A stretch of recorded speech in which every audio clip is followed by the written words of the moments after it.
George Ensle.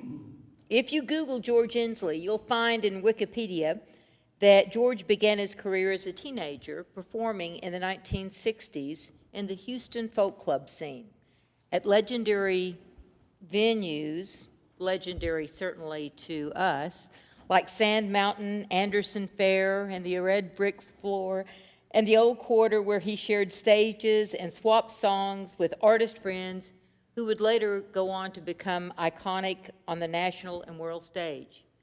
Names like, and I just want to know, because for Bill, for me, for George, these people are like folk heroes of Texas, but I'm very curious. So if you recognize the name Townes Van Zandt, a few people do. Guy Clark? Oh yeah, okay. Billy Joe Shaver? Jerry Jeff Walker? Okay. Well, these are some of the folks when they were very young and very first starting, and George was as well, that they all hung out together in Houston. And I envy that opportunity in your life. Along the way, he worked with fellow Texas legends like Eric Taylor, Bill Staines, Vince Bell, Don Sanders, Bill Cade, Nancy Griffith, and Richard Dobson. George has been performing and songwriting for over 50 years, and in 2017, he was inducted into the Houston Folk Music Archives at Rice University. He has won numerous awards for songwriting, including the very coveted and prestigious Kerrville New Folk Songwriting Competition in 1977. And just so you know, that competition was established in 1972 by Peter Yarrow of Peter, Paul, and Mary. But more than anything else, George has won respect and admiration of generations of Texas songwriters who have followed in his footsteps. It has been said of George that he is a song painter whose creations blend reverence and compassion with a healthy dose of wit and wisdom. A fellow by the name of Townes Van Zandt, a few of you have heard of him, once said that George Ensle was one of his favorite songwriters. Not bad bona fides, I'd say. So please welcome back to Schreiner University, George Ensle. Thank you. Thank you. Thank you. So, George, would you like to start with the song? Play Sure. anything you want. This might be the only time all evening you can play anything you want. Well, maybe not, but go ahead. Well, let's see. You had mentioned Townes Van Zandt. Townes was one of my mentors, really. And I wrote this song for Townes. It's called The Troubadour.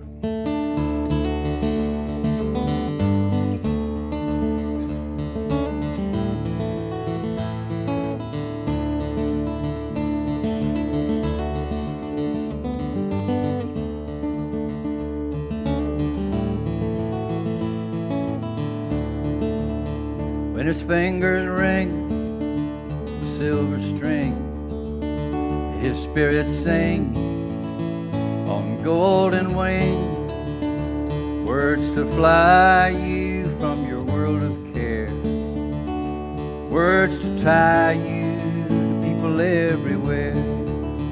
He's a troubadour, he's lost in his song about that road we're traveling on. May he find love between the lines, high above him, sweet sunshine.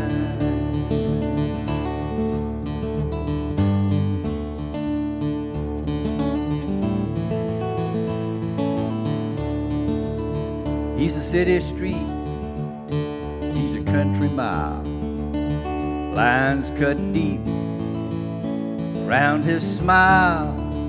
He's bars and stars, a boy and a man who goes too far for a one-night stand.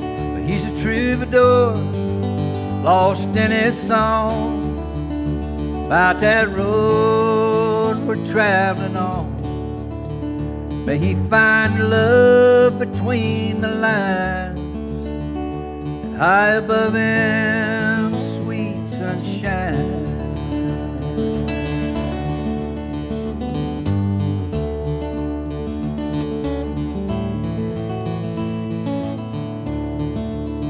Ragged as the wind, pure as the snow, no place to stay, and everywhere to go. He leaves for no reason, a home behind, and finds a way to make it right. The troubadour, lost in his song, about that road we're traveling on. May he find love between the lines, high above him, sweet sunshine.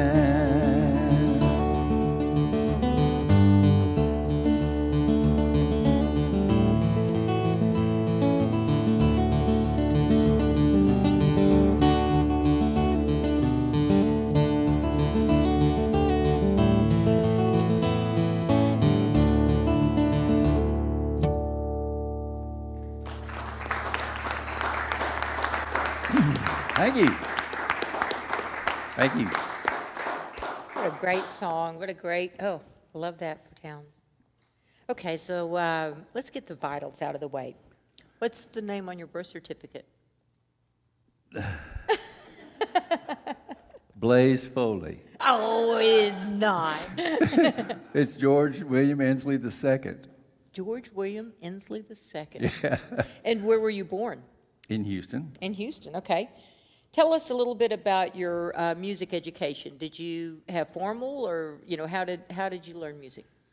Well, my father was a professional musician, but it was back in the 30s before I was born, up in Syracuse, New York, and he played what's known as the Borscht Belt, the Jewish Rockies, all the resorts up and down in the Catskill Mountains, and he played a lot of college dance marathons, and he played some speakeasies and whatnot. He played woodwinds, he played clarinets and saxophones and flute. But by the time I was born in Houston, he moved down there with the family, and he had pretty much hung it up, but he had instruments laying around the house that us kids would pick up and play around with. But my first introduction, I picked up the saxophone in junior high in 6th grade, alto sax. And I played in the marching band and in the orchestra, and learned how to read music. And then at 13, I got my first guitar. So at 14, I started taking guitar lessons.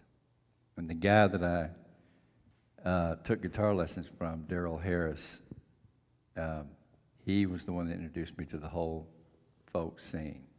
Darrell camps with us. Yeah? Yeah, Can't Bite Me. That's right, that's right. Yep. Darrell's a great, But he was teaching me classical guitar, and if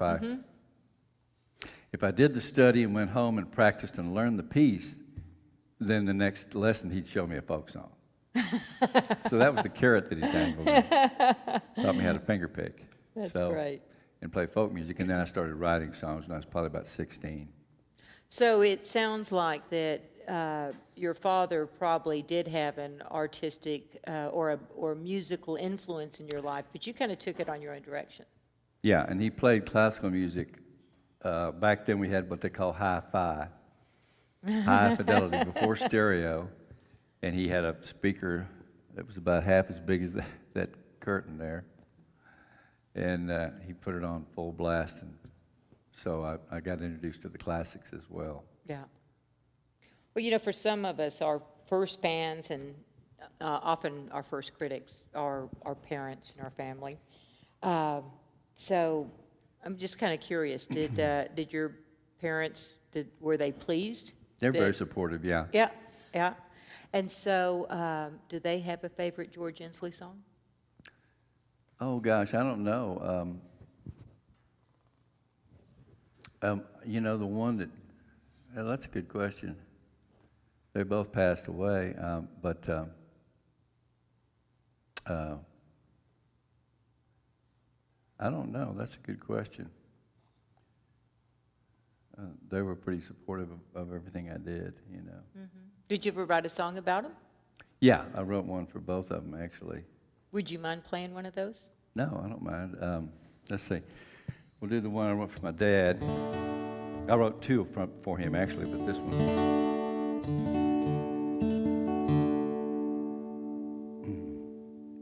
I wrote after he passed away. It took me 5 years to write this song. For those of you who are interested in the creative process, I had the what I call the laundry list. I had all these ideas, that I wanted to touch on, and the way I describe songwriting is it's a lot of times it's like this big hopper where you put all these ideas in, but it needs to be wound up down here through the distilling process and editing process and the creative process. So it took me 5 years before and I set it aside for a while. I didn't work on it constantly for 5 years. But I actually went to a workshop that Steve Seskin and Alan Shamblin, the only songwriting workshop I ever went to, they were hosting it. And the reason I went to it was because I wanted to meet the men that wrote Don't Laugh at Me. Mm-hmm. And after I went to that workshop, I got some insight and went home and finished the song. Here's me standing up at bat in my first Little League game. Before I lost it when I struck out, dropped my head in shame. But on that long ride home, you said I didn't really lose, because I went down swinging and made no excuse.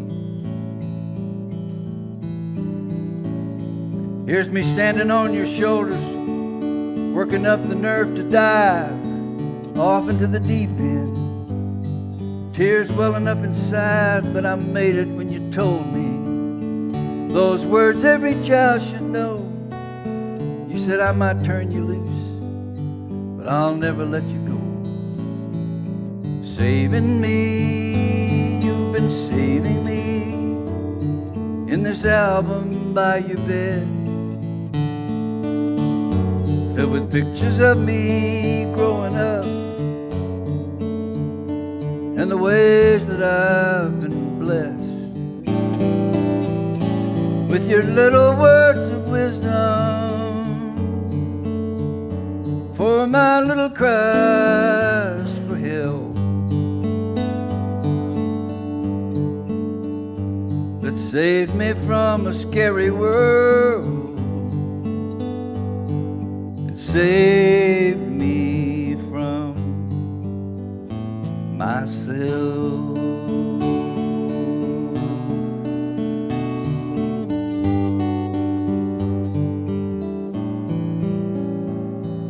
Here's you running along beside me on my first two-wheel bike, trying to steer me straight like you've done all my life. You said it's not about the falling down, it's the climbing back on. It's not how far you've yet to go, it's how far you've already gone. Sometimes we let each other down, but when all was said and done, we stood by one another when they snapped that shutter. Forever, the Father and the Son.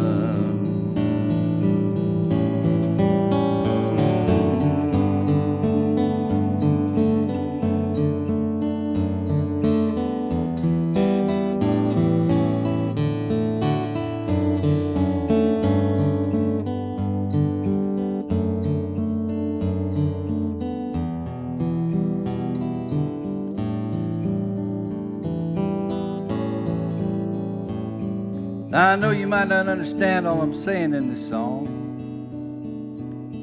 while you're in your second childhood, or while you're in this nursing home. I guess our roles are changing. Now I'm taking care of you, and the pictures in this scrapbook filled with timeless truth, and I'll be saving you in this album by my bed. And I'll hold on so now you can let go. And oh, you've done your best. And I'll pray for words of wisdom for your little cries for help, to save you from a scary world. Save you from yourself.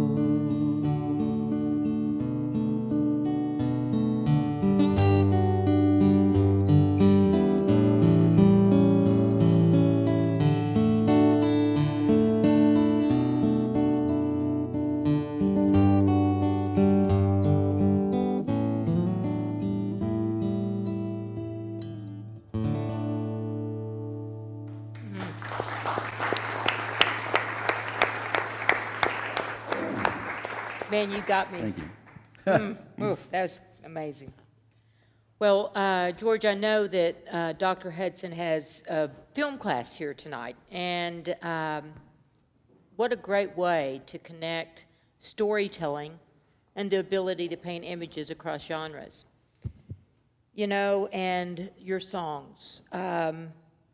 One of the things that is very clear is you're an artist who demonstrates that old song axiom, show, don't tell. Show, don't tell. I mean, isn't that a great way to approach songwriting? Mm-hmm. Collecting people and characters and revealing them to us in word pictures that you paint, like you just did. Oh, it's amazing. And you have had the chance to spend a lot of years working around some real characters as well. Just among us close friends here and within this cone of silence, who is or was your favorite character and why? Favorite character? Uh-huh.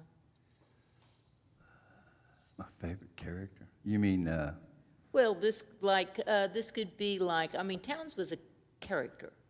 Or it could be, you know, take it your own way. I'll leave that to your interpretation. my favorite character? Gosh, I don't know. I hadn't thought about, and there's so many characters. Well, that's a good question. That's a real good question. My wife, how about that? Is she a character? Yeah, oh yeah. Yeah. One of 6 women in your house, did you say? Yeah, well, there's 9 altogether. Oh, my. 3 daughters and 5 granddaughters and my wife. So. And what makes her a character? Well, just tolerating me mostly. For 40 years. It's been over 40 years. 43 years. Wow, that's a long time. Yeah. So she's my favorite character. So have you written a song about her? Oh, yeah. I've written lots of songs about her. Okay, so would you mind picking one and No, playing I'll it play for one. us? Sure. We went through when we were living in South Austin on Williamson Creek, there was in 1998, there was there was 11 inches or 14 inches of rain dumped in like 5 hours, and so the creek rose up and got into our house. We had 2 feet of water throughout our entire house, and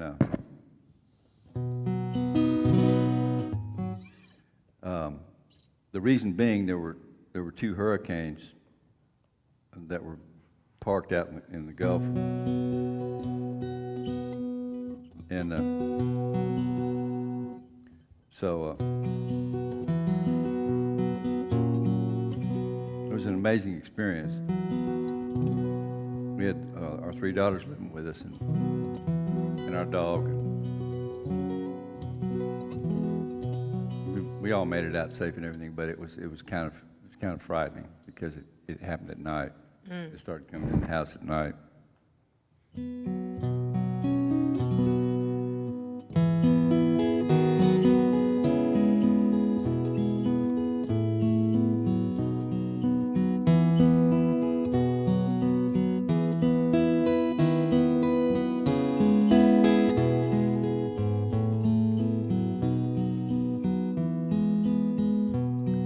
You are the daybreak on, a way to carry on. You're a new chance.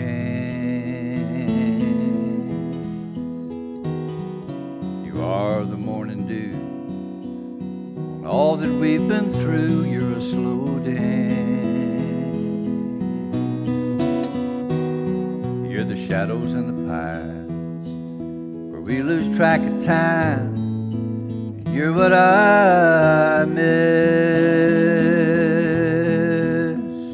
A river in the rain, washing away the pain, a soft kiss. You're the eye of the hurricane, and when I'm in your arms, I know I can remain protected from the storm. Should the world outside our door lose its way in the wind and rain, I'll weather out this life with you to lay beside in the eye of the hurricane. You're the moonlight on the snow of love we've yet to know, still falling. You're the wind in a Mustang's mane, running free from living's chains. I hear you calling. You're the sunlight streaming through a rain cloud on blue waters around me.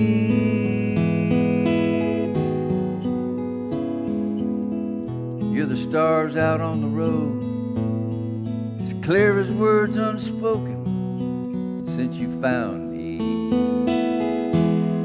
You're the eye of the hurricane, and when I'm in your arms, I know I can remain protected from the storm.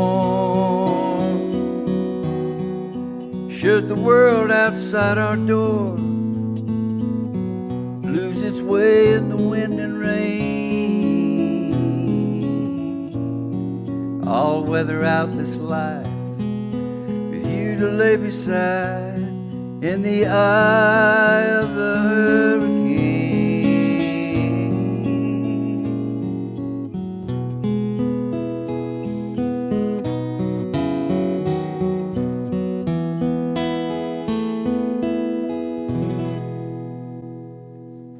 Wow. That's beautiful. Thank you. That's beautiful. Thank you.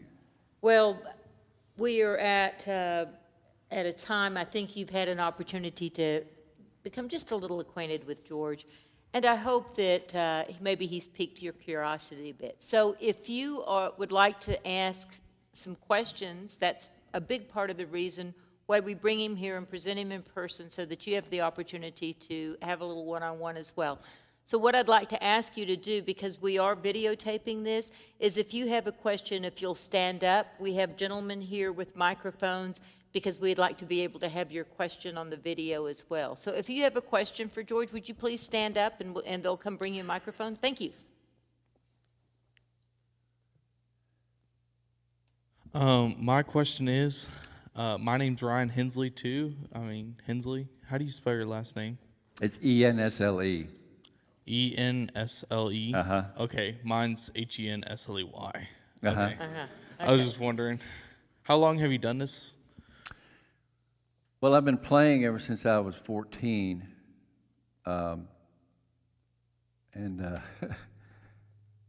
So over 50 years. All right. Thank you.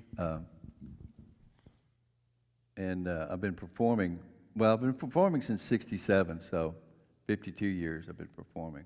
But playing guitar since I was 14. Thank you. You bet, thank you. Oh, would you stand up, please? Hi, my name's Leah McKinnish. I just wanted to ask, do you remember the first song you wrote? And what was it? Well, that's a good question. First song I wrote was about a rainy day in Houston. I do remember that. That's an anomaly. Not. But I don't know if I don't know if I could remember how to play it. I was about 16. Something like rainy Houston morning, staring at the shiny street, painting myself into the corner where the walls of misery meet. I was 16. I don't know. And I was probably in love with some girl, you know. But I don't really remember.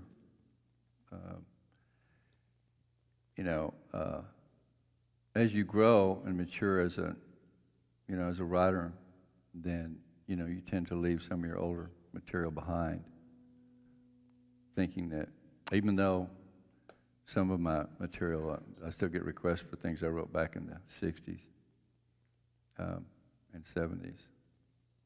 I don't really know them all that well. But that's what the song was about. Rainy Houston morning. Anybody? Oh, we have another question here, right? Yep. Oh, okay. Hi, my name is Jordan Bevins. I just wanted to ask you, what inspired you to write music for others? What inspired me to write Or play music for others? or play guitar? Well, that's a good question. My brother had a friend. Like I say, I was playing saxophone, and I really loved music. And I mean, playing music, and the more I play it, the more I realize what a healing property music has. As a teenager, going through all the stuff that teenagers go through, and trying to find your identity and whatnot, music really made me feel good, and I was good at it. I was kind of adept at it. I don't know if I had some kind of innate ability or whatever, but it came kind of quickly to me, playing the sax and learning music, and I was always getting demoted down. I'd go up and we'd have tryouts, and I'd make first chair, and then I'd start cutting up and misbehaving and playing stuff like Little Brown Jug, on the sax behind the teacher's back, and then he'd put me down. I'd have to win the chair again, but it came pretty easy for me.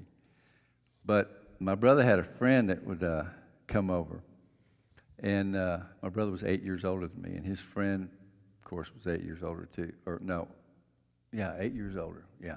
And anyway, he would come, and he'd play folk songs, Kingston Trio songs, and he'd play show tunes like "To Call the Wind Mariah," and he'd come over to the house and be playing those, and I was like, that's what I want to do.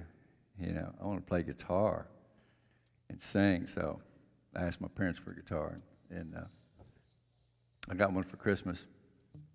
But he was a big inspiration. And plus I had this record player. Back then we had 45s, and you could stack up like about 15 of them, and they would, after they played, the arm would go over and the next one would drop, and then the arm would play the next one, so you could play like about 10 or 12 I remember this. 45s. And so I listened to the music of the day, of the 60s. And there was a lot of folk music and a lot of, pop music. And I just really, it just really moved me to hear the, Tom Dooley and Kingston Trio. And then, I got into the folk scene and heard the songs Townes was playing and Guy was playing and Don Sanders, and got into the folk scene.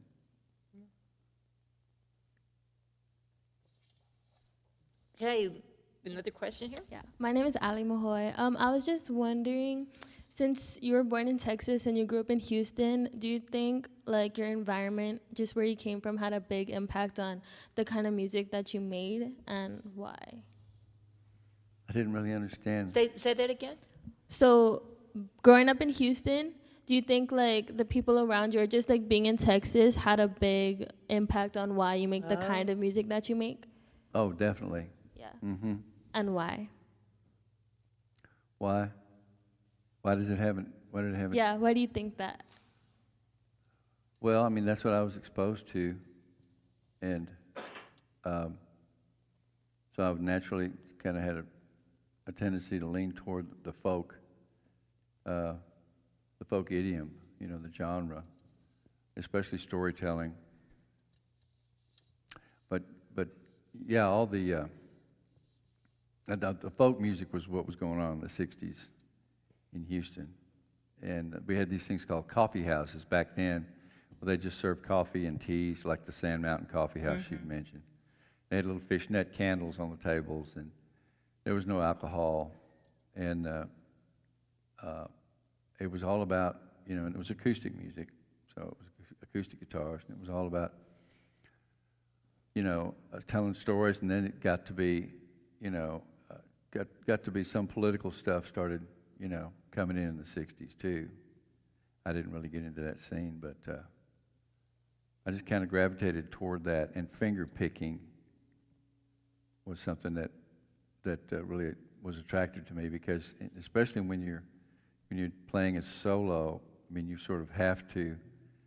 You don't have a bass player or a rhythm player or lead player, so you sort of have to do all three. And when you finger pick, you sort of can, do that. Does that answer your question? Sure. You had a question, right? Okay. I have a couple questions for you, if you Okay. don't mind. So my first question is about the visuals in your music. So you have lots of very rich visuals in your songs, but they're also really emotional. So my question is, do you go for more of a feeling when you write, or are you really more geared towards creating a clear image for your listeners to relate to and see? Good question.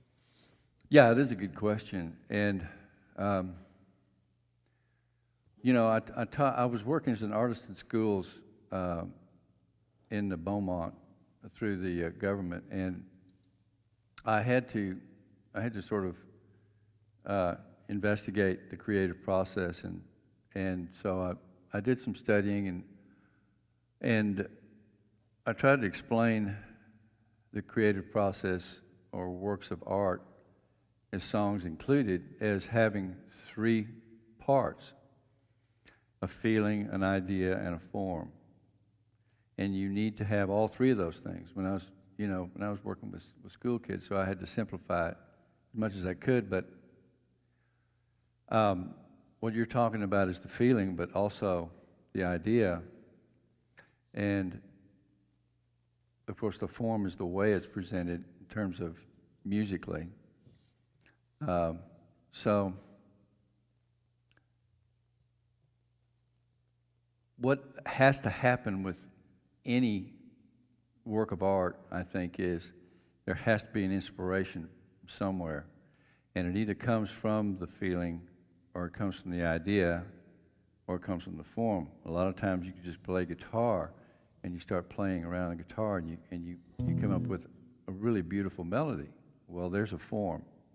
So it's like, well, you plug a feeling into it and an idea, and you have a song. So, and you don't necessarily, break it down and approach it in that manner, but there has to be an inspiration somewhere, either from a feeling or an idea or a form. So, a lot of times, the idea is what comes first for me. Like The Eye of the Hurricane, or Saving Me. So the idea of my dad, and what what he did saving me and how there's a double entendre there. Because he was saving the photographs too. So it's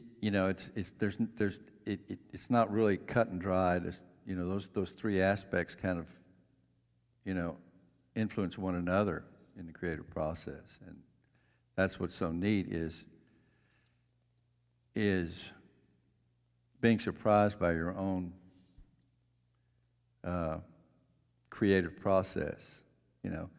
You have to get into the zone, what I call the zone. That's the main thing. You have to have peace and quiet, to make it all come together and find that place, in your world where you can do that. But it's amazing, and I'm a Christian, so I give God credit for my work, because I know He has inspired me, and I know that He lets me know when it's finished and lets me know when it's not finished. So, but I have to be in a position where I can hear Him. Thank you. I did have a second question. So it is something you touched on, which was the form. So my second question was something you touched on, which was the form of your creations of music. And you did talk about how sometimes you'll think of the melody before you think of the lyrics or the idea, which I thought was really interesting, because as a writer, I generally think of the words first. Get the what? The words. Like, I generally write the lyrics first, and then the music comes second. So what I thought was interesting was something you mentioned, that sometimes the music comes first. So do you think for you, your connection is more with the music, where that comes first and inspires your ideas? Or do you, like you said, they all three interplay, but more with your creative process, what do you think is more influential for you? Yeah, if I'm noodling around or something, and I'm playing piano too, I write on piano, and I hit on something, it might spark, an idea or a feeling, but typically with me, I wait for, or I look for an idea. I saw a man the other day, and he was a panhandler, but he had a sign, and it said $1.65. And I drove by, and I saw that, and I said, "What? $1.65?" And I got what I call a chicken skin, And I said, I'm supposed to write that song, and I did. But that's, I was in the zone. I mean, I was paying attention. I had my antennas up, and that's really what you have to do. Woody Guthrie used to call it vaccinating yourself into society. Of course, he did that as far as all the people that he met, but that just came out of that. And sometimes, I spend a lot of windshield time, so it gives me time to think and to meditate on the world and human nature, and I think it would be kind of interesting to hear the $1.65 song. Would you guys like to hear that? Okay. It's brand new, so I'll probably mess it up. But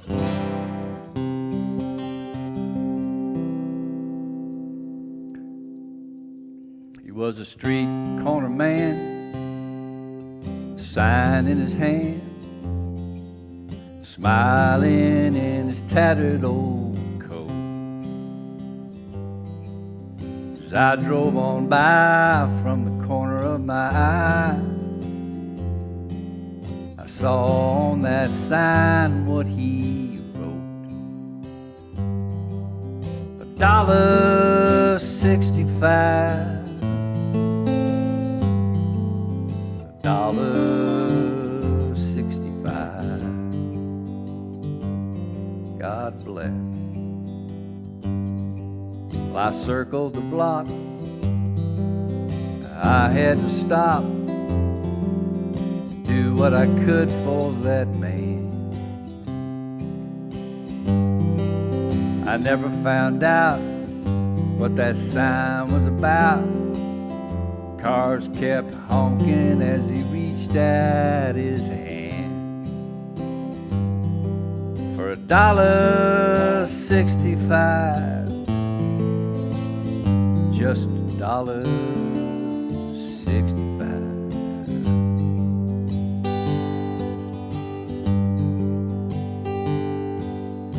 As I pulled away, his smile was saying that he never does ask for more than what he needs. He still believes he's a sparrow in the eyes of the Lord.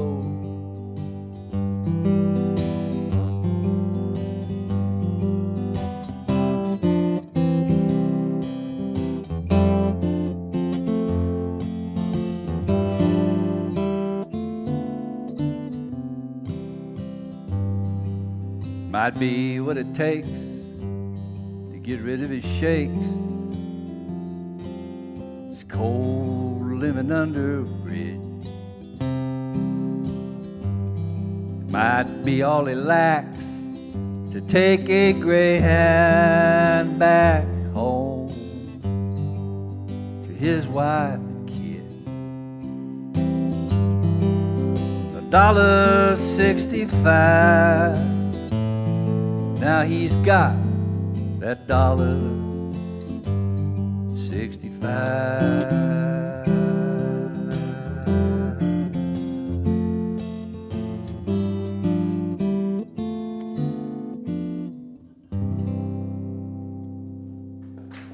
Wow.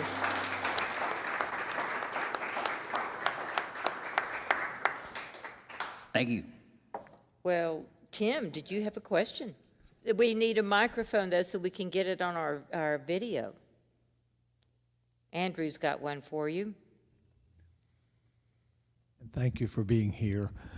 And you've been a musician, songwriter, singer for a lot of years. Mm-hmm. The rumor is that the life of a musician is not always plush. So my question is there ever been a time when you said, the heck with all this, I'm going to go sell shoes for J.C. Penney's or become an accountant or something like that? Oh yeah, I've done a lot of day work. Sure. I had to raise 3 daughters, and I couldn't do it just playing guitar and singing. No way. So I did a lot of day work, and I was Mr. Mom for a long while. Now I'm Mr. Grandma. I'm Mr. Grandma, yeah. Because we're raising our granddaughters. But no, I mean, I never thought about ever quitting because I am obsessed or motivated or somehow I feel obligated to sing because, you know, over all the years, I've seen how it's healed people and how just by responses from people, you know, and you know what a difference it makes in the world to generate music and to serve others with your music. So I really feel obligated, I guess is the word, to do it. You know, this past couple of weeks, and we were talking about this during sound check earlier, we've all been tuning into the new Ken Burns series on country music. Yeah. How many folks here have been watching that? You guys are studying way too much. Look at this. You know, it's interesting because what you know, they call what we call country music. I really was glad when we got past the phrase hillbilly music. I've never really liked that term, but they call it country music, sometimes folk music, sometimes roots music, sometimes hillbilly. But, you know, it's all about the storytelling. And, you know, one of the things that touches me so much is how this music is truly American. And it tells America's story. Do you have a song that you think tells an American story in that way? An American Story? I have the project I did before this last project was called Small Town Sundown, and it was a whole Oh, yeah. Oh, story, Of course. a movie in song about a small Texas prodigal that leaves the small town for the big city and comes back 10 years later when his grandfather dies.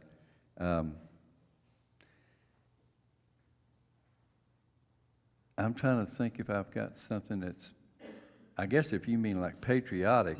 No, not necessarily. It's more, when I think about, I'm trying to, well, so much of even the gospel songs that were influenced were a reflection of what that American experience was. Well, there's one thing that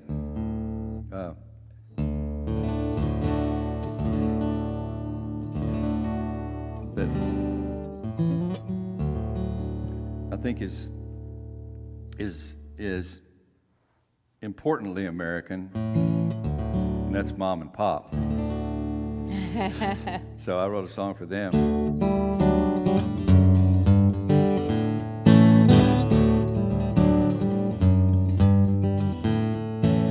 Just a short ways off the interstate down a two-lane county route, there's a place called Small Town, USA. Slow down, come on out.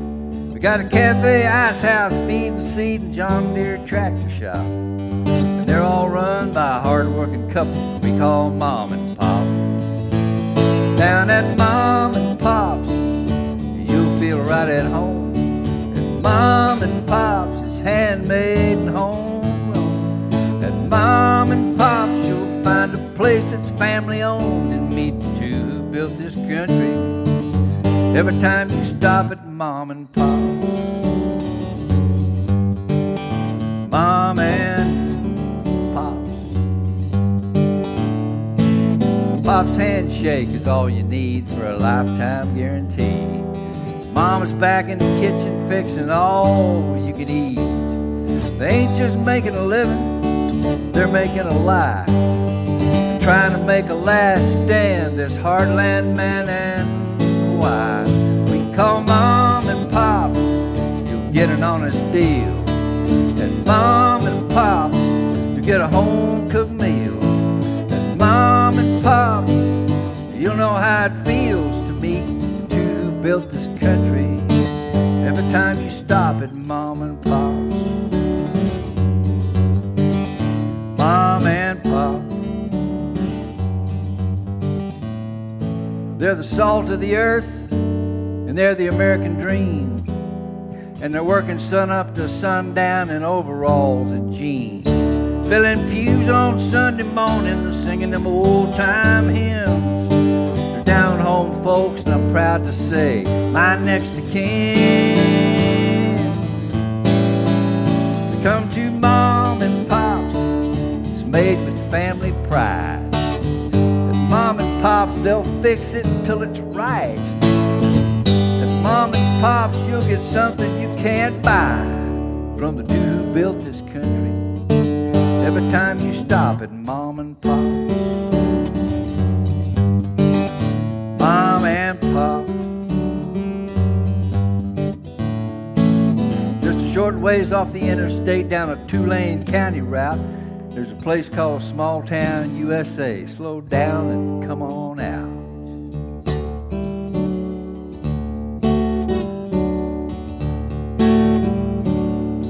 Y'all come back.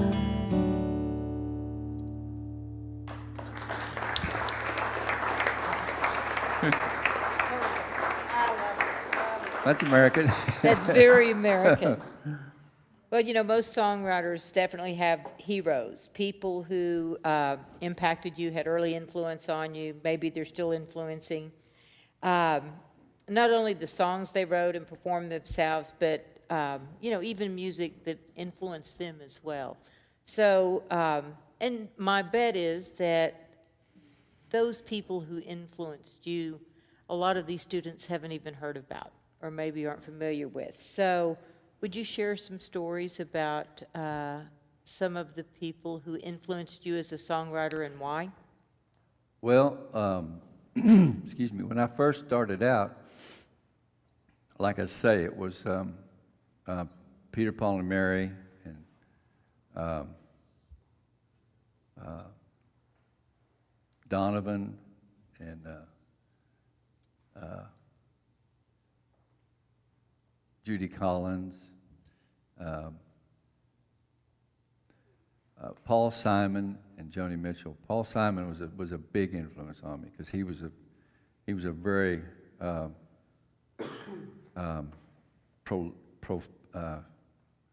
what's the word I'm looking for? That prolific, or? Well, he wasn't all that prolific, but he was a very adept, and he was a great finger picker. Oh, yeah. And I always admired that, and I always enjoyed the challenge of learning his songs because he made so much come out of the guitar, so much, and that's what I wanted to do. So Paul Simon was a real big influence on me, and you're probably familiar with Paul Simon, aren't you? You guys heard of Paul Simon? Simon and Garfunkel. Yeah. Okay. Simon and Garfunkel. We need to have a talk. You're missing out. I'm telling you that the history of American folk music is something that's very profound. It's something that you need to at least know of and listen to and appreciate. But and of course Townes Van Zandt, and I love Townes, and I never really wrote like Townes wrote because Townes had a real poetic way of juxtaposing words and images that was just all his own. But and Dave Van Ronk, he was a big influence on me.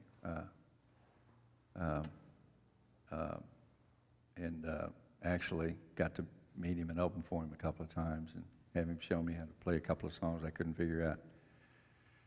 Back in the Greenwich Village, Dave Van Ronk was what they called the mayor of McDougal Street. And Bob Dylan, anybody know who Bob Dylan is? Okay, maybe half of them. We need to have a new course added to this university. I'll teach it.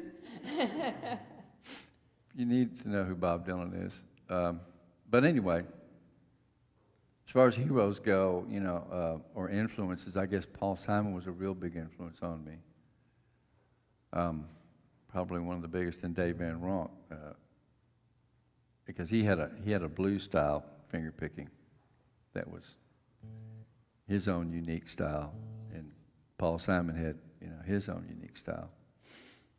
Did you write a song, or have you written a song that has Dave's finger picking or blues style in it? Oh, no.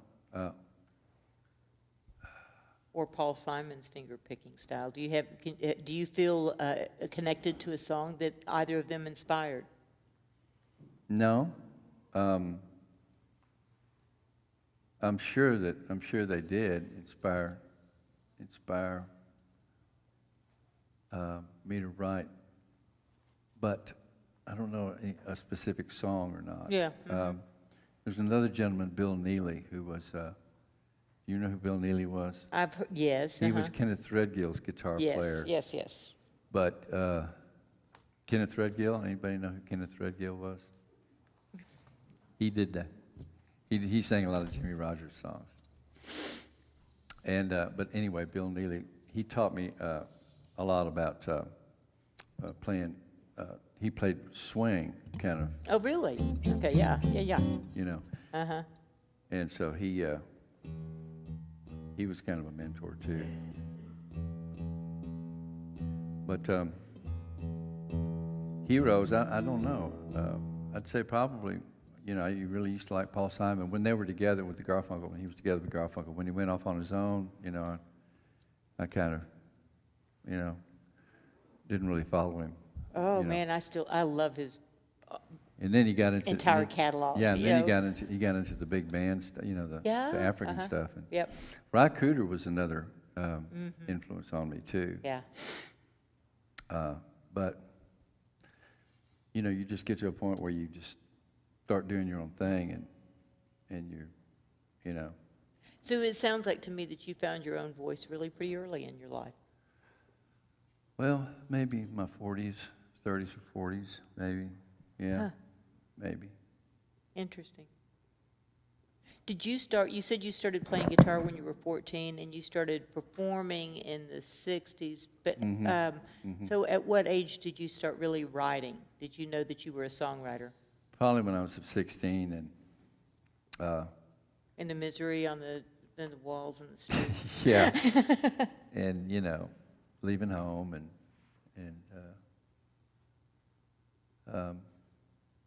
just the experiences. It's funny because what happens is when you're in my case anyway, when you start out in your 20s, you're experiencing so many things for the first time, and so the inspiration's just coming at you right and left, like like a scatter gun, and it's just like, oh, I'm gonna write that. Oh yeah. And but then when you get into your 30s, you've already done a bunch of stuff, and so the inspiration it's not the first time, see? Right. So that doing something for the first time, that inspiration is just immediate, and it's right there, and it's powerful. But after you've get into your 30s, then you have to start maybe looking for a little inspiration, maybe reading or maybe listening to other songwriters or then I think it's when you start finding your own voice. Okay. In your 30s and 40s, Interesting. You know what I'm saying? Yeah. I do. And I the do. more That's a stuff very you do, interesting and the more perspective. experiences you have, the more you sort of have to ferret out, no, I don't want to go there. I've already written that, or I've already, that doesn't inspire me anymore, And like I say, you look for inspiration or create inspirations or create characters, which is what I like to do, So, is there a particular song, or could you think of one that is what you would consider your first keeper, or your first with your own voice? I mean, an early one. An early one. Well, the first album, I made my first album in 1978. And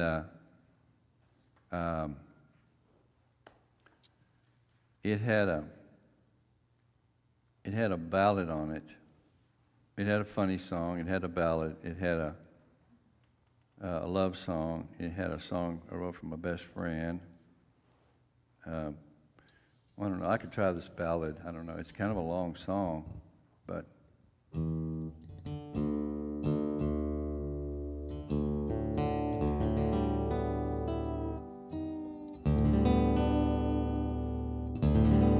This was Tim Henderson's favorite George Ensle song. Oh. So George mentioned Tim Henderson, who has passed, very dear friend of Bill and I's, and another fine Texas songwriter. I don't know how Texas produces, kind of back to your question, how Texas produces such amazing songwriters like Tim Henderson, like George Ensle, like Townes Van Zandt, like Guy Clark.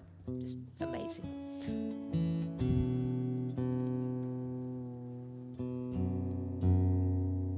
Tim was from West Virginia. Good point. Okay, I But he stand was corrected. Texan. But we call him. We Yeah, he claim was so him. Texan. Yeah, he was.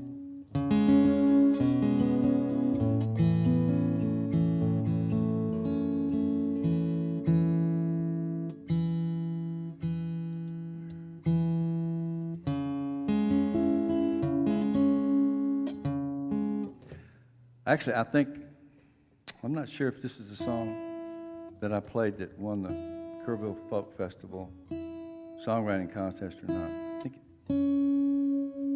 I'm not sure if it was this. But I was in Colorado, and I was on tour up there, and I picked up a hitchhiker, and he told me the story and there you go. I mean, it's like he gave me a good idea, and I just ran with it. And it's really funny because this Lindsay Hazley learned this song, and I'll give you a backstory on it after I'm done. If I ever get tuned.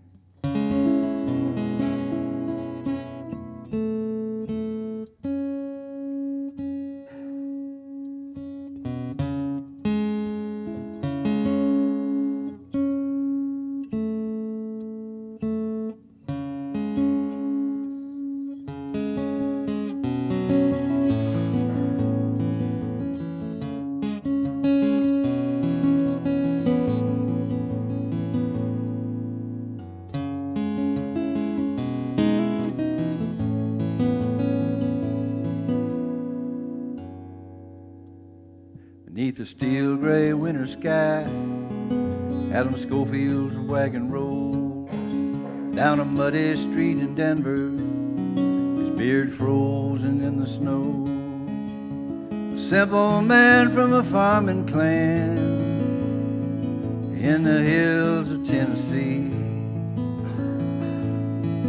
driven by a cold desire for the gold that sets men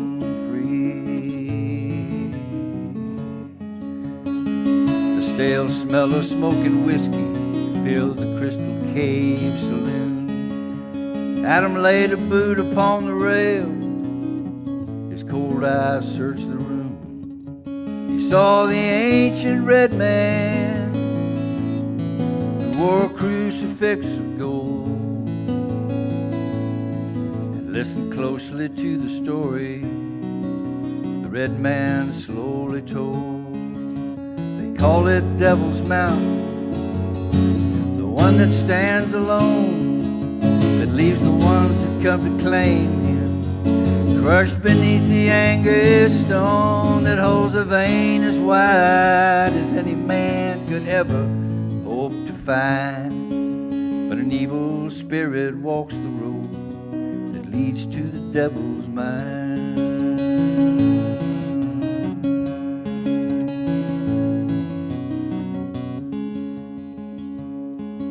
Not the kind of man for sharing, Adam chose to work alone. And with the laughter of a madman, he spoke of finding the miner's bones. They was fools to use those timbers. They was fools to think they'd hold. Adam showed the signs of sickness with a fever for the gold. Well, the word came with the thunder of a mighty avalanche, telling all the greedy seekers no man will stand a chance. When they reached the mine, they called Adam's name, but the empty wind replied, and the red man stood alone, holding his gold cross to the sky.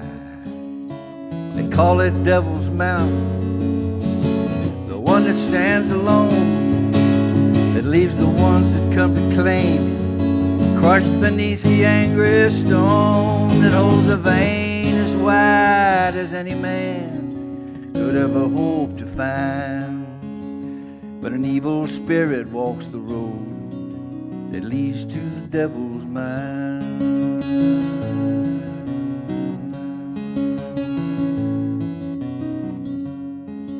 Now time will slowly change her mountain, but man will never rest. And in 33, the plans for the tunnel laid on Bob Jude's desk, by a note that came from a medicine man to warn him of his fate. But Jude's faith lay in calculations, they never lie, and they cannot wait. And the smile of Satan crossed Jude's face when that mountain pulled in sight. He said this time cold steel and concrete and blasting dynamite will surely tame that mountain. We're bound to pave a faster way. And the reservation braves watched from a hill just far enough away. The headlines were the kind that leave a man's blood running cold. 200 killed in cave-in after finding vein of gold. The picture made that mountain look like an angry red man's face, and the scars that marked the conquering were gone without a trace. They call it Devil's Mountain, the one that stands alone, that leaves the ones that come to claim him crushed beneath the angry stone that holds a vein as wide as any man could ever hope to find. But an evil spirit walks the road that leads to the devil's mind. Now a red road winds down Devil's Canyon. There's no marker and there's no sign. And I asked the hitchhiking Indian boy about the devil's mine. Showed me the golden crucifix his great-grandfather wore, made of Spanish gold, found on the path that led to the devil's door.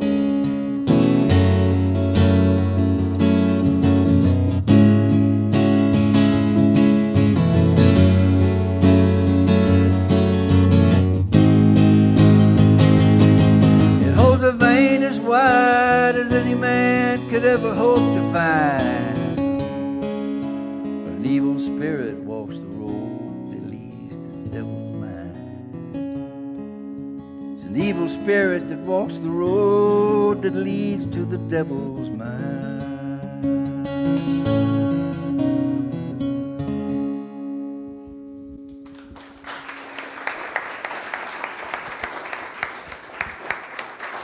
Thank you. Anybody have a question for George? That was an amazing song, by the way. Anybody have a question before we move on? Okay. So that song I wrote when I was up in the Redstone Valley, and I was on tour, and it was the same tour that Lindsay Hazley had gone on the previous season.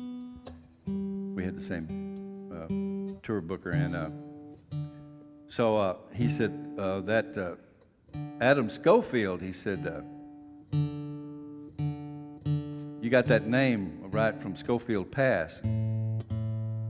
I said, Schofield Pass, what do you mean? He said, well, that's the pass you went up when you took that hitchhiker up where you got the idea to write the song.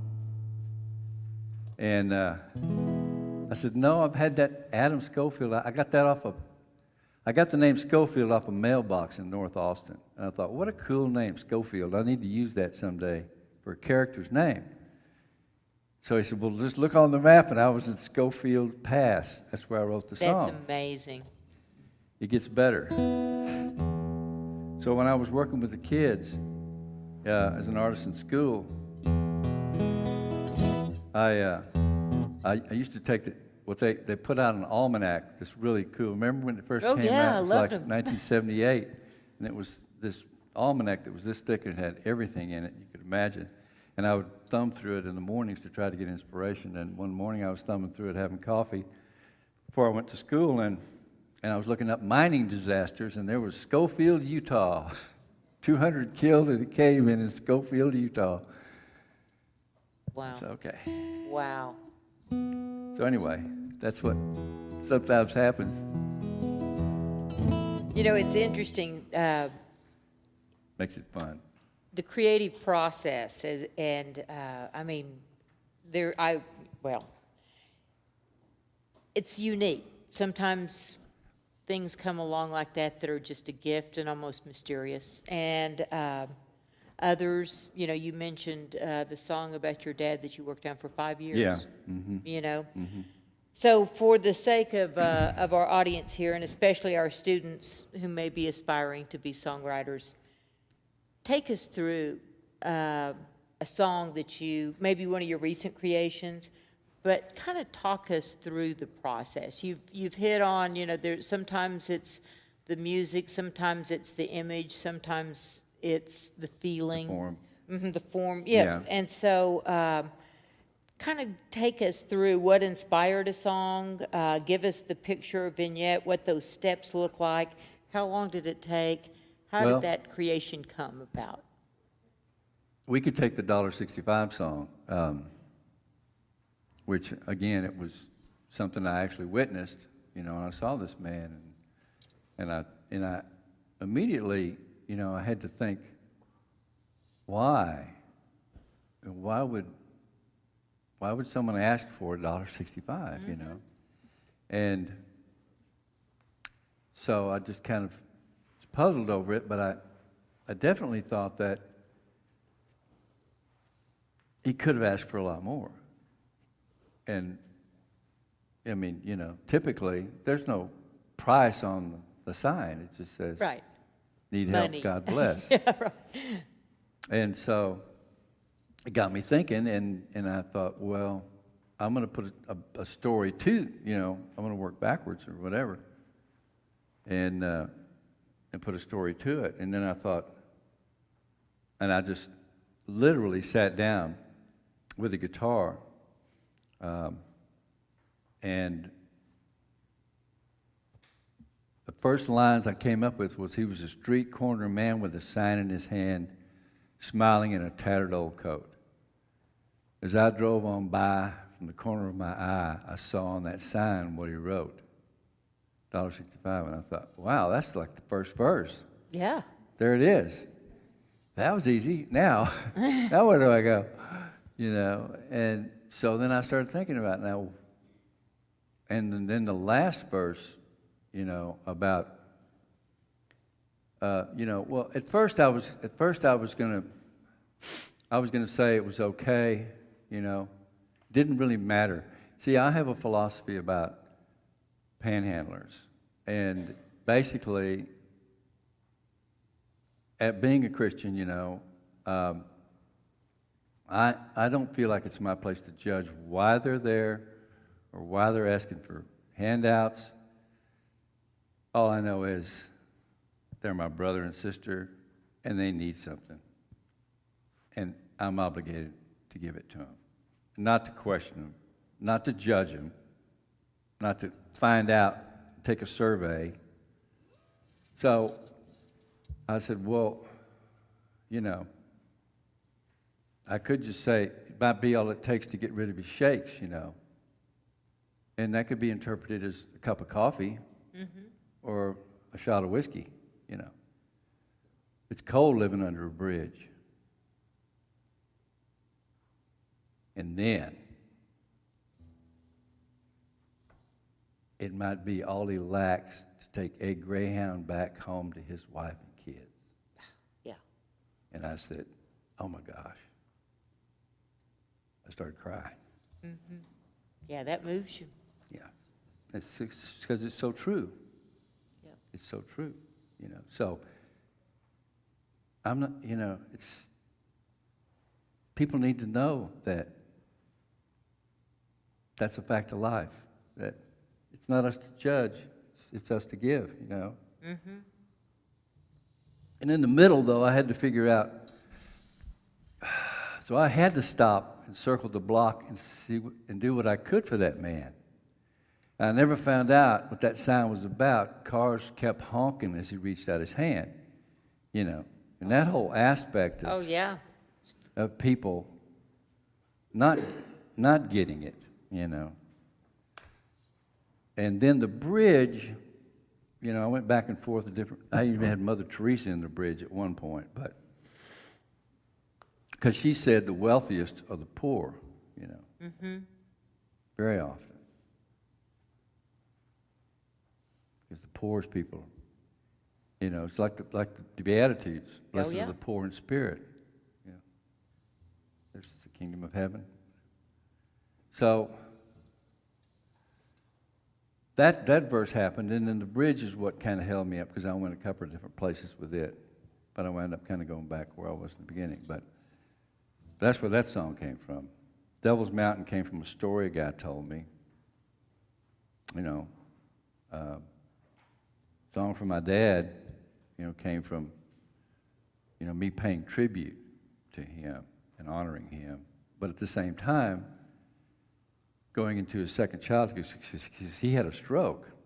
And so at the end, he was there, but he I don't know how much he couldn't really communicate, but I would still sing and play for him, Yeah. while he was lying there.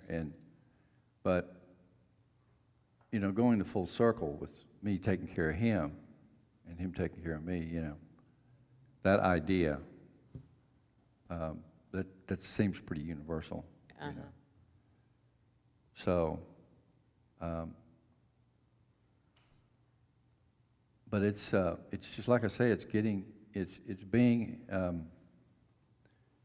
in an artistic frame of mind, trying to live your life as an artist is being open to what the world is showing you and sharing with you, But if you're so concerned with, and it's also living in the moment. It's also living in the moment, which my grandchildren are reminding me of that, because it really takes a childlike innocence in order for you to be inspired and touched, deep in your heart and soul. And it's so hard to find that innocence anymore, because there's so much that's taking the innocence away and burdening you with what I call more faster. I mean, that's what's happened to the whole millennial generation.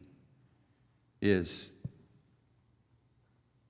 guys, what they're feeding you is more faster is better, but less slower is better. That's when you can really be still and know. That's when you can meditate. That's when you can pray. That's when you can communicate with the Creator and with other people. And write songs that connect to other people, because we all have that common need in our human nature, And music touches a part of people that, they've proven it with Alzheimer's, but they've also proven it with, I knew a girl who graduated from a music therapy school. James Johnson also has a great story about it. You know James? I don't. He and Pam do the Thoreau. Oh, Yeah, okay. James Johnson. Anyway, but this girl that I met had just graduated with a music therapy degree, and she said she was working in a preemie ward, and they had a baby that was born premature and didn't have the suckling reflex, so they had to feed it with a feeding tube. And so they brought her in to teach the baby how to suckle. And so she hooked up a pacifier to some earbuds, and every time she sucked, it played a lullaby. Wow. And the music taught her the suckling reflex. Wow. That's amazing. So Music heals. You said it that does. earlier. It does. Yeah. And it connects. George, it's time for us to wrap up. Can I play one more song? Yeah, oh, absolutely. I was just wanting to tell you what an inspiring evening. I've enjoyed it. Have you guys enjoyed listening to George?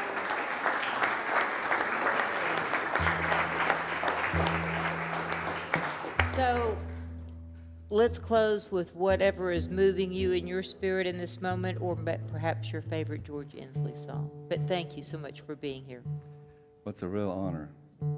I know you have a wide selection of people you can invite that would be jump at the chance to do this, and I'm really honored that you and Bill chose me. I want to thank Bill Ward for doing such a great job on sound, too. Yes, Bill.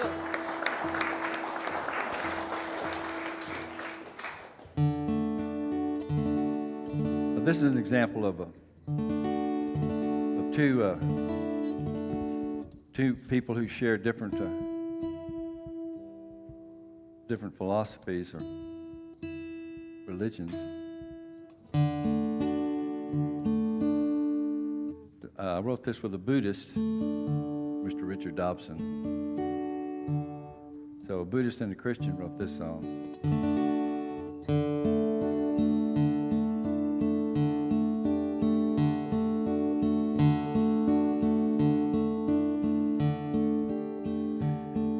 I asked for strength and I got trouble to get me straight and strong. I asked for wisdom and I got problems that taught me right from wrong. I asked for courage and I got dangers to get me through my fears. I asked for answers and I got silence that taught me how to hear. I asked for love and I got strangers who needed a helping hand. I asked for mercy and I got an old friend who needed another chance.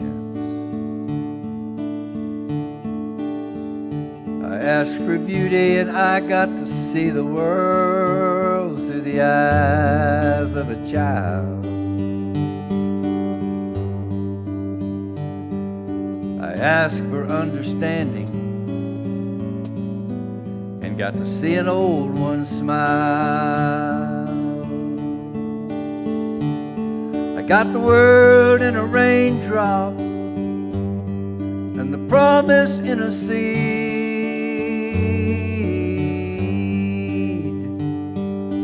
I got all I wanted when I got all I need.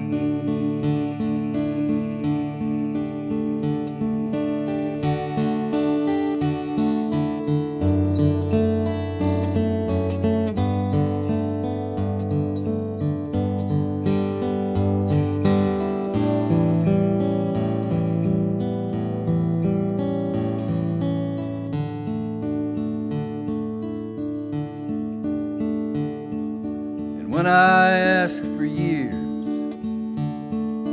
I got moments instead.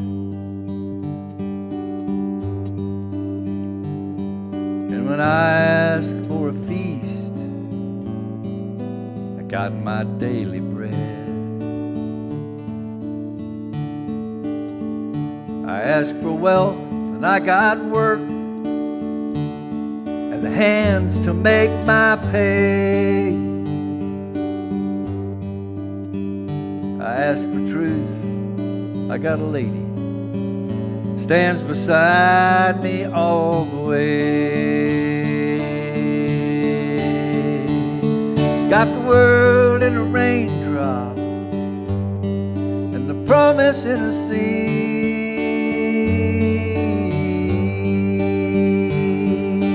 I got all I wanted when I got all I need.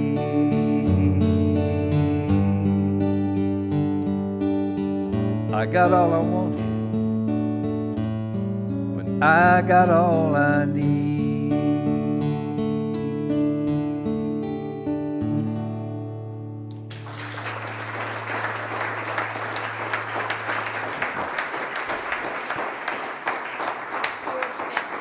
Thank you.